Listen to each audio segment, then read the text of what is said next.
తెలంగాణ రాష్ట్రంలోని 17 పార్లమెంట్ స్థానాలకు సోమవారం పోలింగ్ ముగిసింది. జూన్ 4న ఫలితాలు రానున్నాయి. అయితే అధికార కాంగ్రెస్ నాయకత్వం ఆరా తీసింది. ఏ సెగ్మెంట్లలో గెలుస్తామని, పార్టీ ఓట్లలో ప్రత్యర్థులకు పడ్డవెన్ని అనే వివరాలు సేకరించింది. అందులో భాగంగానే పార్లమెంటు ఎన్నికల్లో తెలంగాణలో 14 సీట్లు టార్గెట్గా పెట్టుకున్నామన్నారు. కానీ 13 సీట్లు పక్కాగా గెలుస్తామని కాంగ్రెస్ పార్టీ అంచనా వేసింది.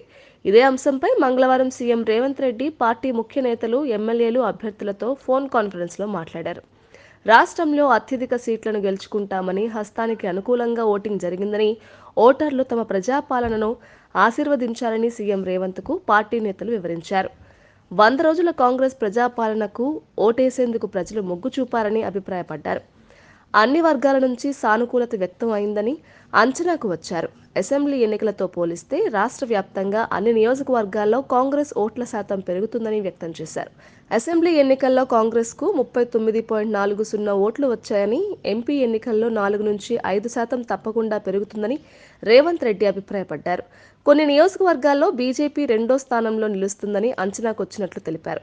ఇక కాంగ్రెస్ ఎంపీ అభ్యర్థులు గెలిచే స్థానాలను పరిశీలిస్తే భువనగిరి, నల్గొండ, ఖమ్మం, పెద్దపల్లి, వరంగల్, నిజామాబాద్, మహబూబాబాద్, నాగర్ కర్నూల్, మెదక్, మహబూబ్ నగర్, జహీరాబాద్, చేవెళ్ల, సికింద్రాబాద్ ఈ 13 పార్లమెంటు స్థానాల్లో కాంగ్రెస్ ఎంపీ అభ్యర్థులు గెలుస్తారని సీఎం రేవంత్కు నేతలు టెలికాన్ఫరెన్స్ ద్వారా వివరించారు.